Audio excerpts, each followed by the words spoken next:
Welcome back, everybody. Hello. This is Just One More Chapter. I'm Melanie. I'm Santana. And get your butts over to YouTube because it's a very special episode. Yes. We are outside on my deck, enjoying some sunshine. It's beautiful here. So nice. So if you want a little bit of a background change for your podcast, come watch us. Yes. We're enjoying it. Check us out. We are living it up over here.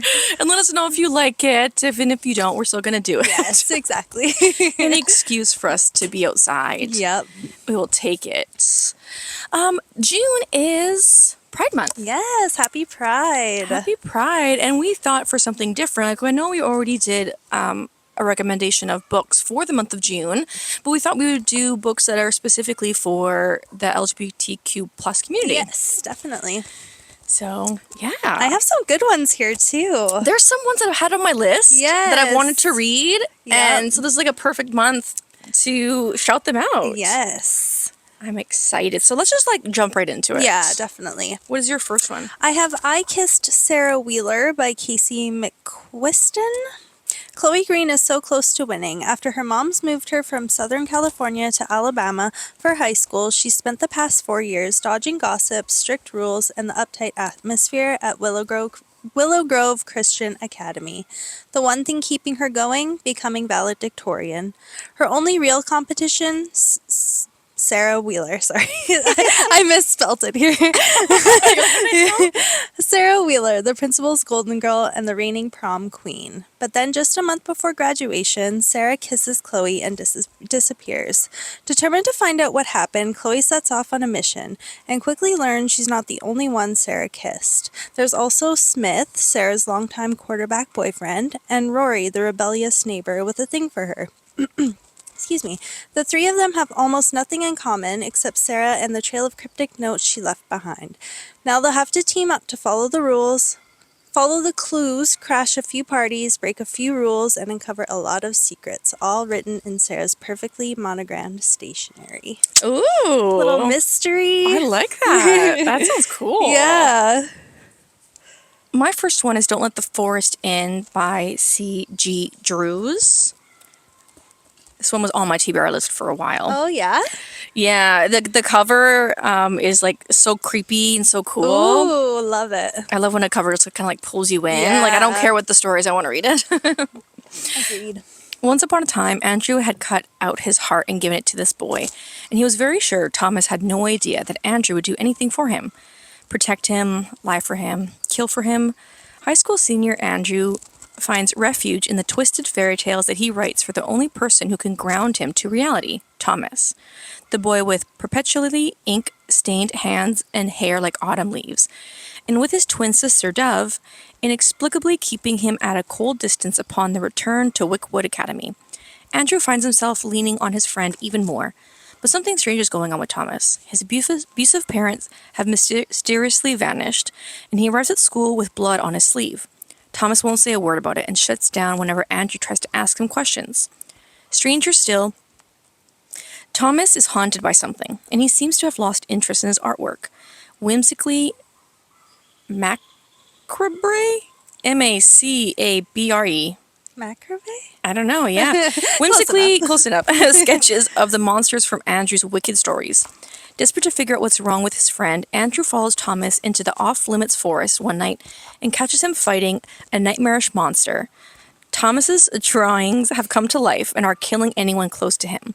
To make sure no one else dies, the boys battle the monsters every night, but as their obsession with each other grows stronger, so do the monsters, and Andrew begins to fear that only the way to stop the creatures might be to destroy their creator. Ooh, that sounds really good. It's so good. Dang. I love it. So Exciting. My next one is God of Fury by Rena Kent. This one has been on my list for a while, too. Mm-hmm.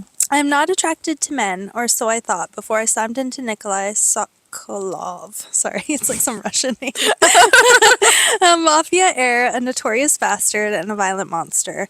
An ill-fated meeting puts me in his path, and just like that, he has his sights set on me. A quiet artist, a golden boy, and his enemy's twin brother. He doesn't seem to care that the odds are stacked against us. In fact, he sets out to break my steel-like control and blur my limits. I thought my biggest worry was being noticed by Nikolai. I'm learning that the hard way that being wanted by this beautiful nightmare is much worse. Ooh. Little dark romance. Very good reviews. Mm-hmm. I know, this is, one of the top ones that I seen.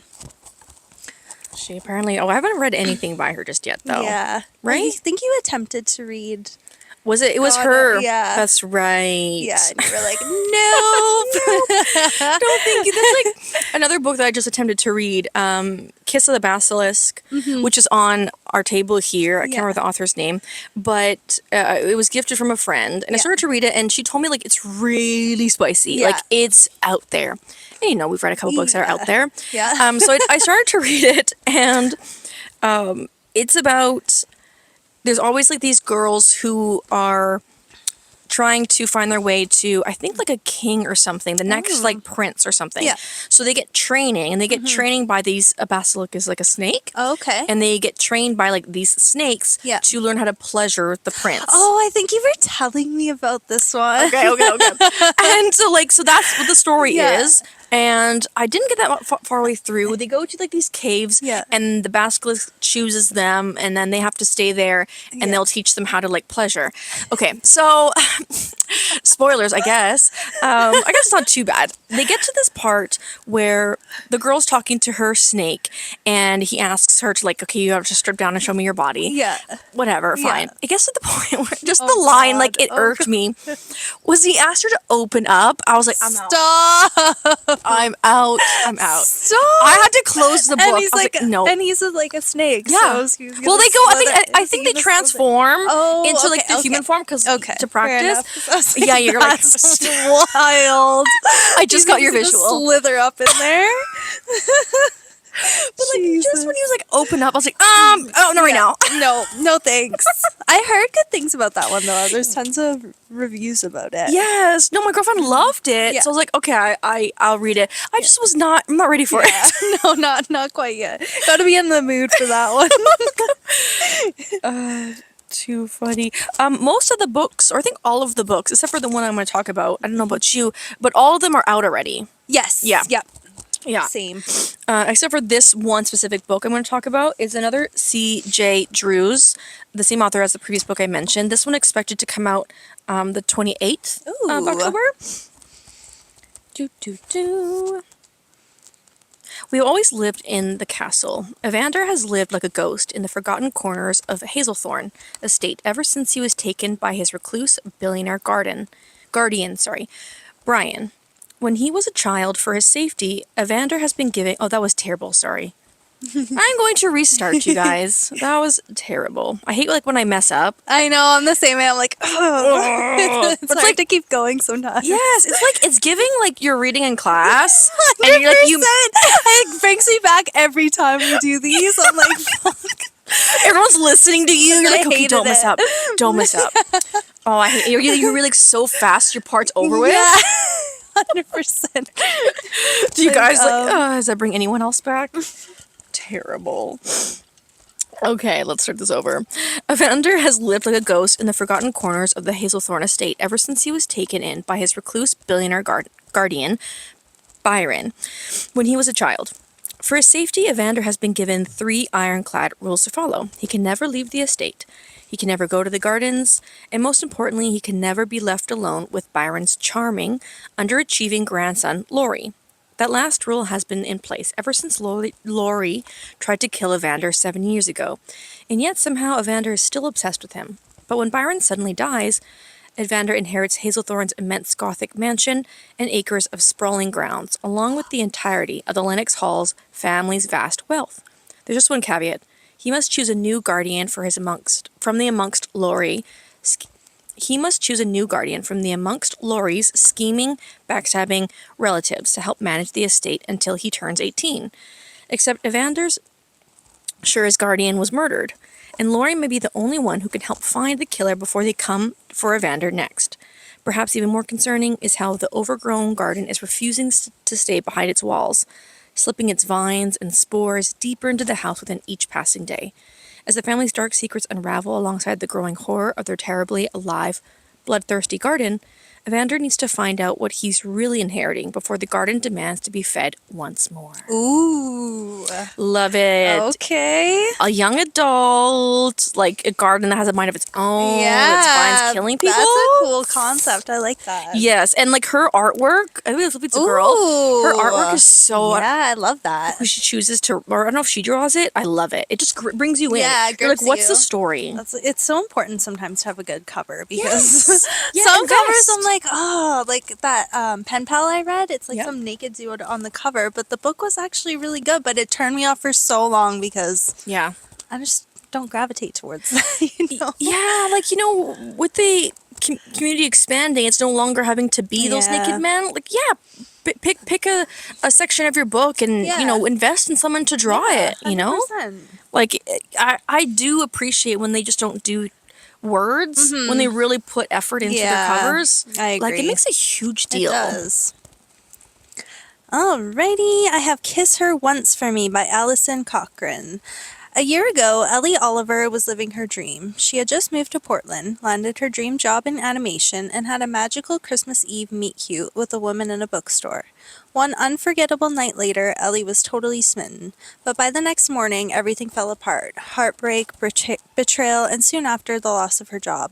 Now she's broke, alone, and just trying to survive, working at a local coffee shop.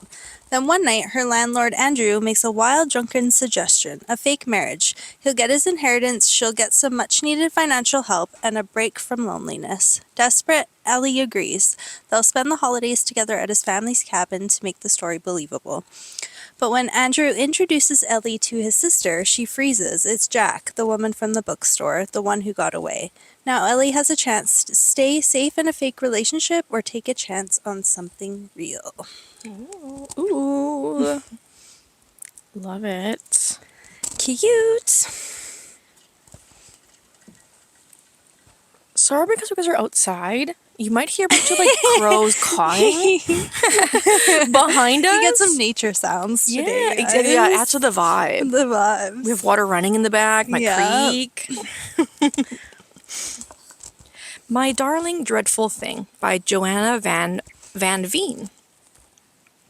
All the books that I've chosen are young adult books. 9 hours and 58 minutes, spirits are drawn to salt, be it blood or tears. Ruse Beckman has a spirit companion only she can see. Ruth Strange, corpse-like and dead for I'm the lisp of wearing these in retainers. Line. I know, it's the worst. I'm trying so hard, and you put your tongue to your mouth or your teeth. You try to adapt. Yes. Goodness, such a hard life I live. Ruth, strange, corpse-like, and dead for centuries, is the light of Rue's life. That is, until the wealthy young widow, Angus Knoop, visits one of Rue's backroom seances, and the two strike up a connection. Soon Ruse is whisked away to a crumbling estate Agnes inherits upon the death of her husband, where an ill woman haunts the halls, strange smells drift through the air, and mysterious stone statues reside in the family's chapel. Something dreadful festers in the manor, but still, the attraction between Ruse and Agnes is undeniable. Then someone is murdered. Poor, alone, and with a history of heretics, Ruse is the obvious culprit. With her sanity and innocence in question, she'll have to prove who or what is at fault, or lose everything she holds dear. Yeah. That sounds good. Again, another cover that's gorgeous. I'm loving these gothic. The gothic vibes? Yes. Yeah, I love that too. All into it, man. Dark. Plain.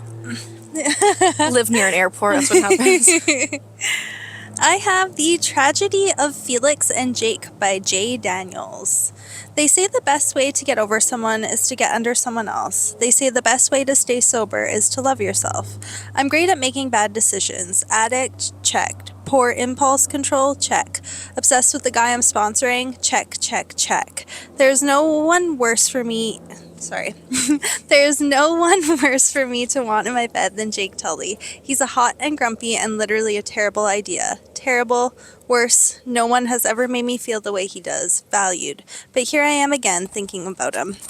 Falling for my sponsor is not my worst idea yet, but it's damn close. Felix Fields is everything good. He's thoughtful and kind. I can't help but think about every bad thing we could do between the sheets. But we can't be together. I'm not willing to risk my recovery for anyone, even if he might be perfect for me. Finding a love like this is nothing short of a tragedy. Oh, that's I'm different. not really a fan of when books are in descriptions of the characters. Do you know what I mean? Yeah. Like, it sounds really good still. Yeah. Like, we have two addicts here, but I don't know, it's just like, I need a little more description. I don't know what it is. Yeah. I know, it's like, there's a fine line between, like, too much and then, like, not enough and to then really not grip you. enough. But, like, this one still sounds pretty good, because I'm liking the idea they're both in, like, a recovery house. Yeah, it's like a sponsor can't be and a together. person. Yeah. That's cool. My next pick for Pride Month is Summer Suns by Lee Mandello. Andrew and Eddie did everything together. Best friends bonded more deeply than brothers, until Eddie left Andrew behind to start his graduate program at Vanderbilt. 6 months later, only days before Andrew was to join him in Nashville, Eddie dies in an apparent suicide. He leaves Andrew a horrible inheritance, a roommate he doesn't know, friends he's never asked for, and a gruesome phantom with bleeding wrists that mutters of revenge. As Andrew searches for the truth of Eddie's death, he uncovers the lies and secrets left behind by a person he trusted most, discovering a family's history soaked in blood and death. Whirling between the backstabbing academic world, where Eddie spent his days, and the circle of hot boys, fast cars, and hard drugs that ruled Eddie's nights, the walls Andrew has built against the world begin to crumble, letting in the phantom that hungers for him. Ooh, okay. I'm loving all these like dark, gothic stuff. So cool. Love that. My last pick is Sunburn by Chloe Michelle Haworth. It's the early 1990s, and in the Irish village of Crossmore, Lucy feels out of place. Despite her fierce friendships, she's always felt this way, and the conventional path of marriage and motherhood doesn't appeal to her at all, not even when the handsome and doting Martin, her closest childhood friend. Lucy begins to make sense of herself during a long hot summer when a spark between her school friend Susanna escalates to an all-consuming infatuation and very quickly to a desperate and devastating love.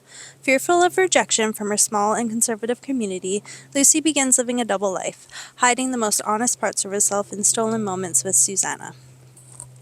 But with the end of school and the opportunity to leave Crossmore looming, Lucy must choose between two places, two people, and two futures, each as terrifying as the other, but only one can offer her real happiness.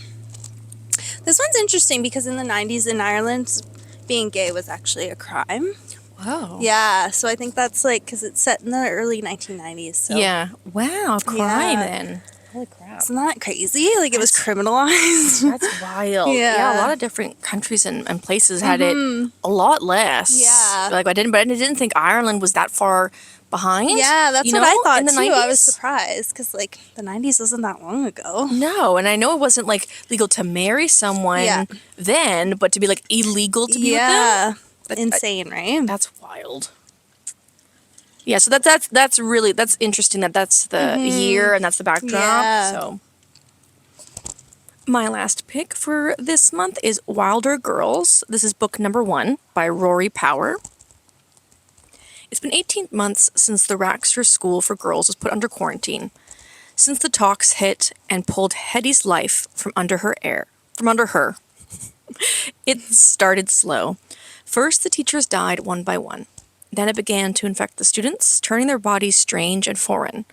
Now cut off from the rest of the world and left to fend for themselves on their island home, the girls don't dare wander outside the school's fence, where the talks has made the woods wild and dangerous. They wait for the cure they were promised as the talk seeps into everything.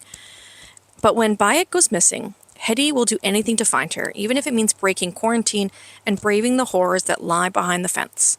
And when she does, Hetty learns that there's more to the story, to their life at Raxter, than she could have ever thought true. Ooh, that one sounds really good too. Yeah, for me, it kind of gives me the vibes of like maybe there isn't like well, obviously I don't know, but immediately I was like, maybe there isn't anything else. Maybe they're keeping them there for another reason. Yeah. Like for some reason it reminded me of oh god, I think it's M. Night Shyamalan movie. Shit, I don't know if it's his movie. Okay, this is gonna bug me. Okay, guys, one sec. I gotta find it. It's about the movie is set in like a village. Okay. And it's very like conservative. You can't leave. There's monsters that come out at night. And they were like red hood. Yeah, I feel like I know what you're talking about. Yeah, what movie is that? Oh, I know it's okay. So I think it's M. Night Shyamalan. But then so the whole thing, it's like this is like stuck in the year, I don't know, it's like maybe it's like 18 something. Yeah, the 1800s. Like, and they're all dressed like that. But then when the girl gets out, it's actually, no, it's like modern day. Like they just secluded them in this village thinking they live in these times. Yes, it's an old fucking movie. Spoilers. It's really good. Okay, one second. I'm gonna try and find it. Yeah, that does give like the same vibe. Like there would be like a twist to it. Right? The Village. Let me see if I can get it pull up. I don't know why I yelled that. Let's see if I can pull up.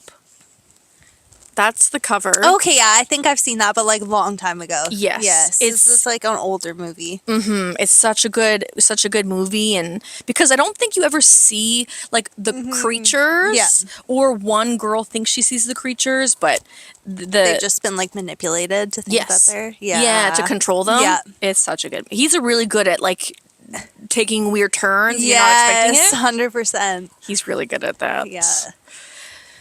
How have you how has been the book of the month going for you? Good. I'm really enjoying it. Me too. Yeah, how about you? Yeah, I'm enjoying it. I'm like 50%. Yeah, I want to say I'm about that too. We are reading Leave Me Behind by K.M. Moranova for the month of June. Yeah. Very dark, military, painting. Yeah. Okay. I don't know if it's like spoilers or not spoilers. When he like uses her blood to pleasure himself. I know. I was like, I know. There's always some like weird things. I'm like, whoa. Who would do this?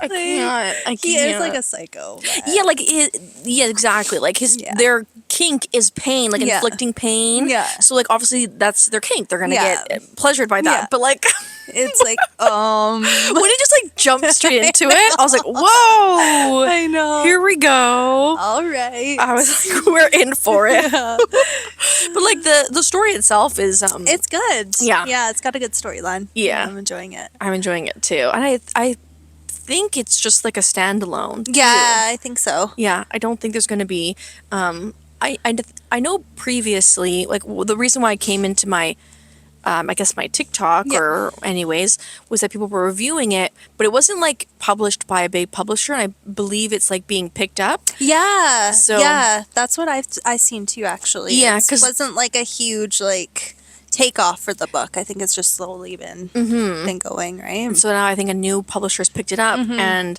that's why like when you see online there's like different covers. I think the one cover was just like a small, but then I think because it got picked up that they did like a lot more money into the illustration. Oh, I see. And so there's the new cover's being released. Yeah, because on Fable it just says like Leave Me black. Yeah, I know we have it here on our table here. Yeah, well, Fable always has shitty covers. You guys got to work on that. Like I've commented not so many times. It's like sounds crazy, but they've like made posts of like, hey, what's next? And I've always been like, let me change covers, please. Exactly. Like, I'm hoping towards the end of the year, 2026, that they'll let that happen. Yeah, you should be able to change it to wherever you want. Exactly. Well, it can't be that hard to like. Well, there's always so many.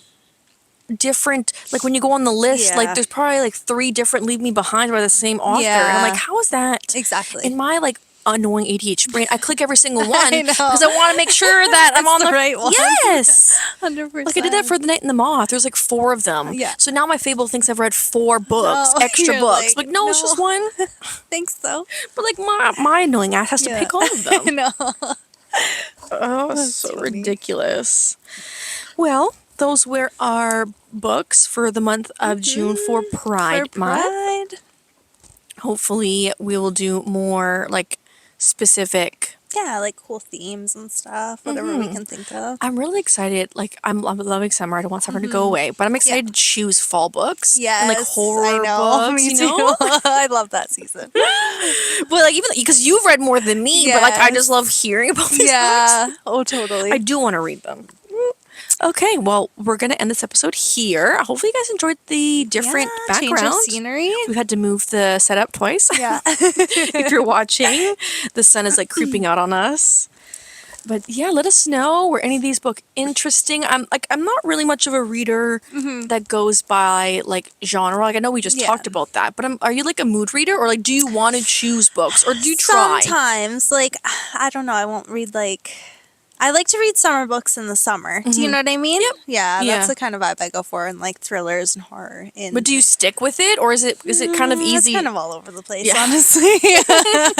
I'm just like, oh, okay, I want to read this one next. Or- Yeah, I wish I could, but I feel like my mood for reading just changes so much. Yeah. that I think it'd be hard to kind of like really stick with one. Stick with something, totally. Right? Like, yeah, maybe I'm just- the same way. Yeah, picking one book. I think if you can hear like one book that's like for the season, Yeah. that's good enough. Oh, totally. Right? I agree. Okay, guys, we'll catch you next time. Bye.